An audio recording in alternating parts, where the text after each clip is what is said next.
too bad. You might have had the Right Reverend Will Hammond. Wilbur Hammond. He's a little under the weather today, and so I am subbing in. It won't be quite as good, but we're going to try, right? Yep. Sure. Now we have a sheep. Okay, so let's start with Christmas. We just had Christmas. I want you to tell me the most wonderful thing you experienced when you celebrated Christmas just the other day. Toastmaster Sean Laddie Tucker. Oh, thank you. Shanti. Christmas was fantastic. Spent it with the family. Went up to my in-laws and to Varies. My daughters came. We had a huge meal. I've told you about the food extensively. It is ridiculous. I did gain 10 pounds, and I haven't lost it yet. Probably the best part was my youngest daughter, who turns 26 today, brought her new boyfriend, Thor. That's his honest to God real name, Thor, like the god of thunder. And he weighs about 110 pounds. But when you have daughters, there's a line in Bride movie with Steve Martin where he says, first you worry about your girls bringing home the wrong guy, then you worry about them bringing home the right guy. And I just want to dislike him so much, but I can't. He's the nicest guy in the world. He's got a great sense of humor. He's hardworking. That was honestly to me the best part of Christmas, was just getting to know him a little better. And he's somebody you'd want your daughter to be hanging around with. Wow. So, thank you.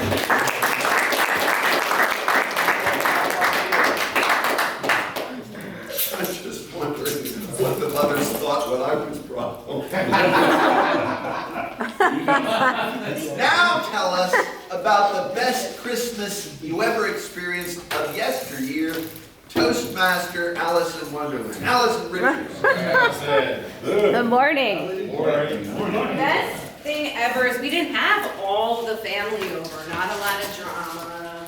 Just got to hang out, relax, eat great food. No, we always make turkey because we really all love turkey. So we're not ham people, roast beef. You know, it's okay, but why bother? You can just make the stuffing, put it in the oven, let it cook, and have fun. And the kids were surprised.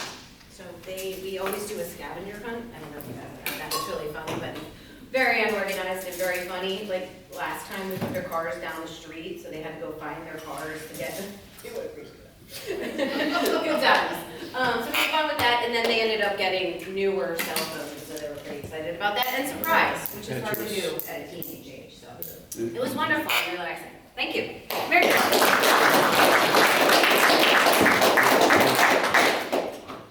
Winter Park Toastmasters experienced its 61st anniversary last month.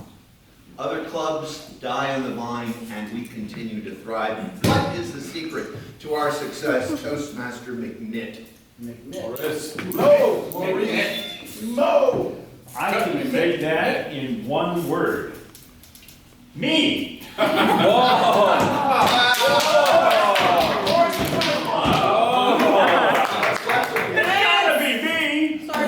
No, I think our success is due to so many different factors. But the biggest thing is all of us are so welcoming and generous to bringing in other people. We get more people coming in almost every week, and they just have a fun time. That's exactly what we're here to do. Have fun and learn, share our experiences, and become better people. Thank you.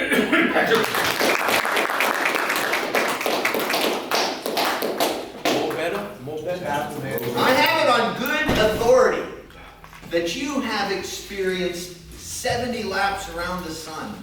But there is one place in Florida you have never visited yet. Tell us about the place you've never been to that you will go to soon. Toastmaster Blake Smith. 70 times. Wow. I want to be impetuous and just start naming off places that I haven't been. Holy cow, Florida. You know what?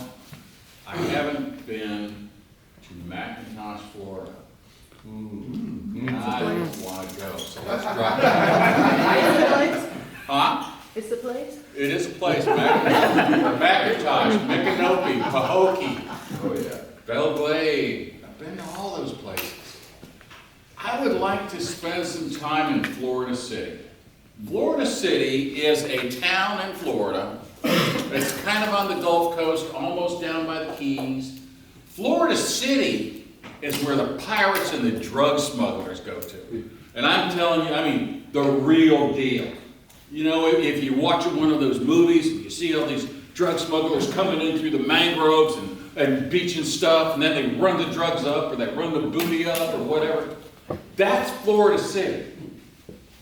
At least go down there and get a seafood meal, you know, but maybe I'll meet a drug smuggler or a pirate or two. That would be cool. You know. Thank you. And you are closing in on 70 laps. Tell us about one of the most interesting places in Florida that you have been to, on or off the coast, Toastmaster Glainer. Oh. Tim's back. Well, one of the most interesting places I've been to off the coast is under the ocean in the bottom. As some of you know, I did some treasure diving for years. And when I finally found my treasures, I added up all the hours and expense we made. I got there, and I lost about $15,000. But people say, "Did you sell it?" I said, "Yeah, I sold it at an auction for a lot less than $15,000." But that's someplace that, if you're really a good scuba diver, you want to go, because the bottom of the ocean is fascinating. I've seen so many things that, one of them was a grouper. They call it a Goliath grouper now. Oh, jeez. Underwater, it looked like the size of a Volkswagen. And as I looked at it, and it looked at me, I remember thinking, he's trying to figure out if I can fit in his mouth. I almost could. So I've had a lot of fun off the Florida coast. And that's my memory of underwater.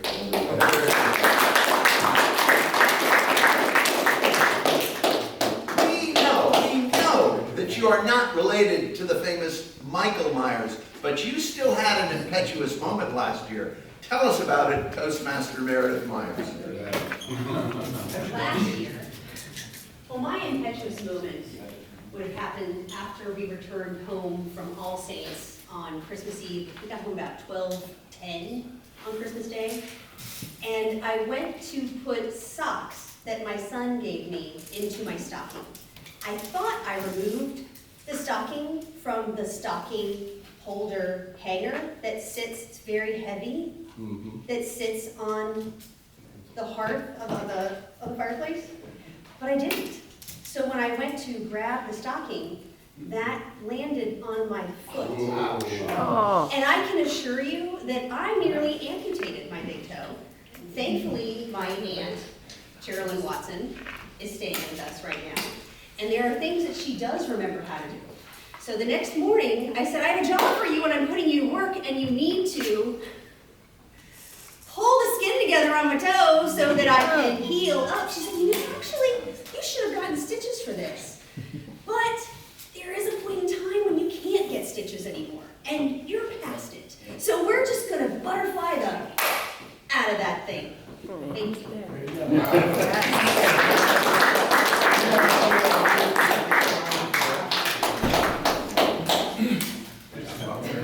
Notwithstanding how it sounds, tell us about a time you were in stitches, laughing and laughing and laughing. You were not angry, Myra Fury. Good morning. Toastmaster Myra Fury. So I have a very good friend who I started being friends with when my children were about 2. Her son, my one son was 5, and her son was in his kindergarten class. And I had to ask her if I could use her pickup truck, which she thought was hilarious because I came up and said, do you have a pickup truck? And I had bought something at a yard sale and it was too big to carry home, so she helped me with that and we became best friends. Yes, I was impetuous in what I bought at the yard sale and trying to figure out how I could get it home. So she came to visit, she moved to Tennessee and she came to visit for one of my son's baseball games. She was an avid baseball watcher because her son and daughter both played baseball and softball. And she came to the game and had her phone with her and had an app that would take pictures of us and distort what we looked like. And she had us looking like 70s hippies with like flowers going around. She had us looking like animals. And we started laughing really, really hard at the pictures. And my son got offended that we were laughing at his game because they were losing.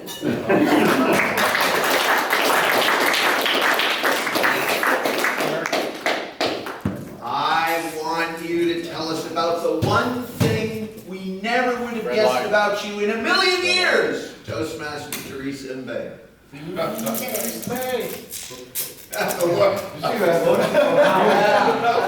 it right there.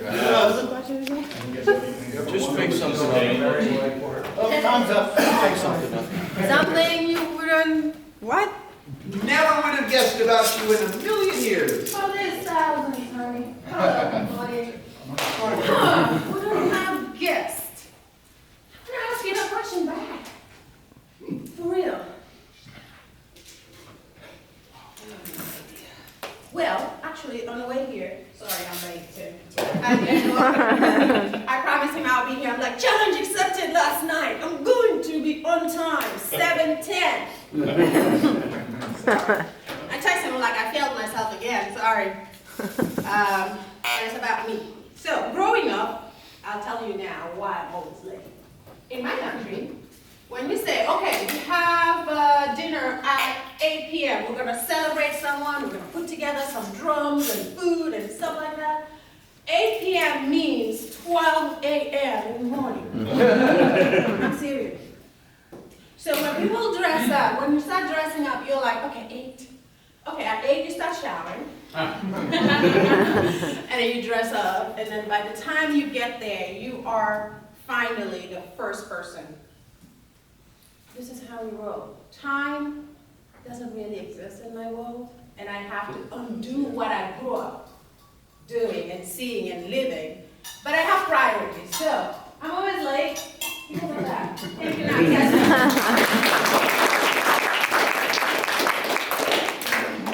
And we are glad you're dressed up. We are. Thank you. Thanks, honey. I would like to know what New Year's resolution you wanted to keep but didn't in days gone by. Toastmaster Mark Ehlers. All right. Yes, you're on the stand.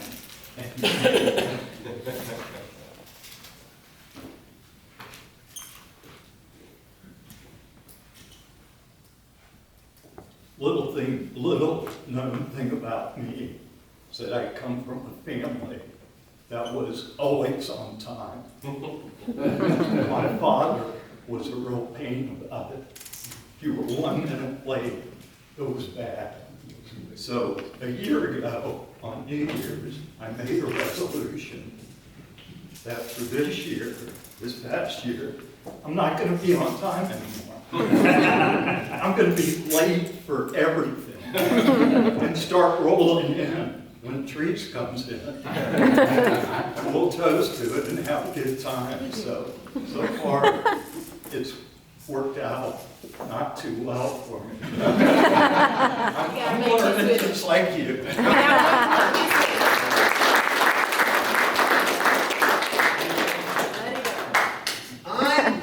I'm wondering if our next president ought to have at least one Winter Park Toastmasters New Year's resolution. And if you did, what would it be, Toastmaster? Thank you, distinguished Toastmaster. Okay. One New Year's resolution that I have for this year is to have no resolutions. Because resolutions can be a major letdown.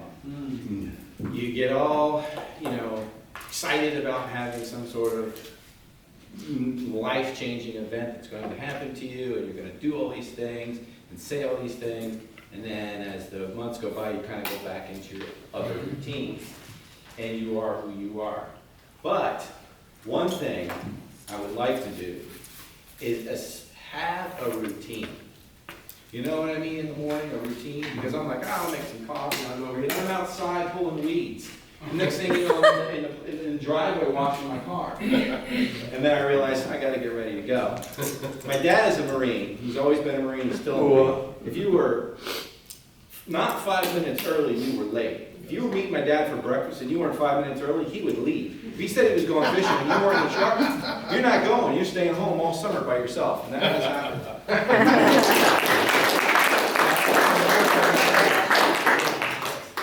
I actually have ancestors from Moldova, but we're gonna think big, big, big, big here. Give us a New Year's resolution for these United States of America, Toastmaster Eugene.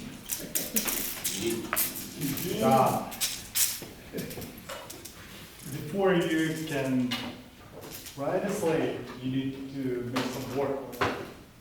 And before I could make a resolution for this year, I spent almost entire year thinking of what it would be. And eventually, I was at a friend's garage, putting some bolts and nuts, fixing a rudder of an airplane, a small Cessna plane. It was a lot of work. Some nuts didn't fit in, but nuts are nuts. And what was a surprise when actually my friend invited me to fly that plane to Key West. It was an unbelievable experience, and my next year's resolution is to fly a few more times on a small plane.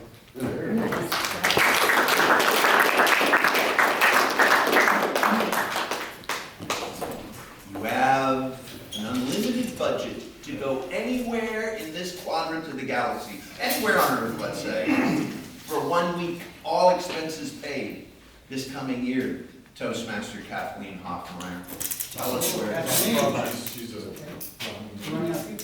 Toastmaster Yuki.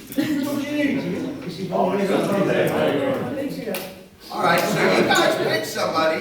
Yeah. Who's going to the program? Go for it, Yuki. Gary. You got it. Got it. All right, so.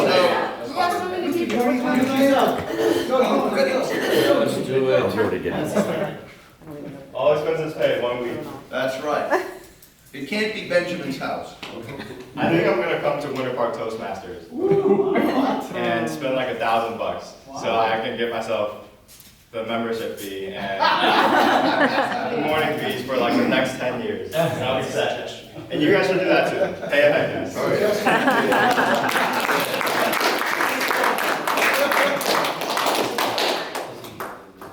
Outgoing president of the club, now the opportunity presents itself. Tell us about the one speech you've never given, but now you're going to this coming year. Tell us, Tim. Tell us. Not to be impetuous, but the one speech I haven't been able to give is the review of my year as the president, and I will be giving that next week. So please do not miss. It's going to be a barn burner. I learned a lot of things about a lot of people in this club, and some things I really wanted to know, some things I didn't really want to know. But you know what? It's all good. People are people. You put 85 people together, you're going to have some issues, and that's just all there is to it. If I had owned my own business for 25 years, it would have been a little bit harder, but it's okay. You know, one of my most favorite Christmas memories, if I have time to get it out, I used to work for this truck line. That's how I paid my way through college. I loaded those big semi-trucks. And it made me want to work in an office, because I didn't want to do that the rest of my life. And I was on call at 2 in the morning sometimes. They'd call me and say, you got an hour to get here. And I went once on Christmas Eve, and I was driving to work. I was trying not to be late, and it was snowing, it was cold, and I saw this guy walking on the road. And I said, oh, I can't leave this guy out here. I just can't do it. So I pulled over, and I said, where are you going, buddy? When he got in the car, I could tell he was just high as a kite. And he's like, can you take me to this Catholic church out here for midnight mass? So I took him, and then, but the funny part was he lit up in the car his little cigarette, his little marijuana cigarette. Dad rides in this car. You can't smoke that in here. But he had a good time. I had a good time meeting him, and that's my Christmas story. Thank you.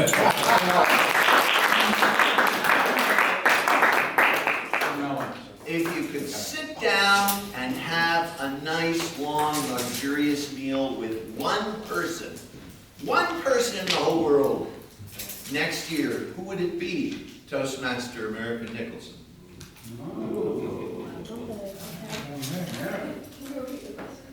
You could have a meal with one person anywhere in the world sometime next year.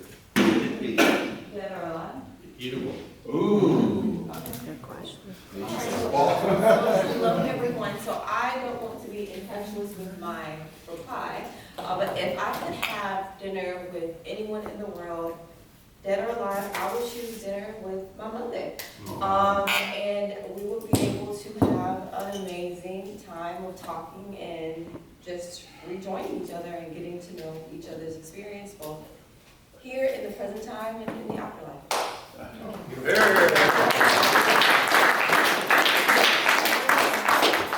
2, 4, 6, snort. Now we need a timer's report.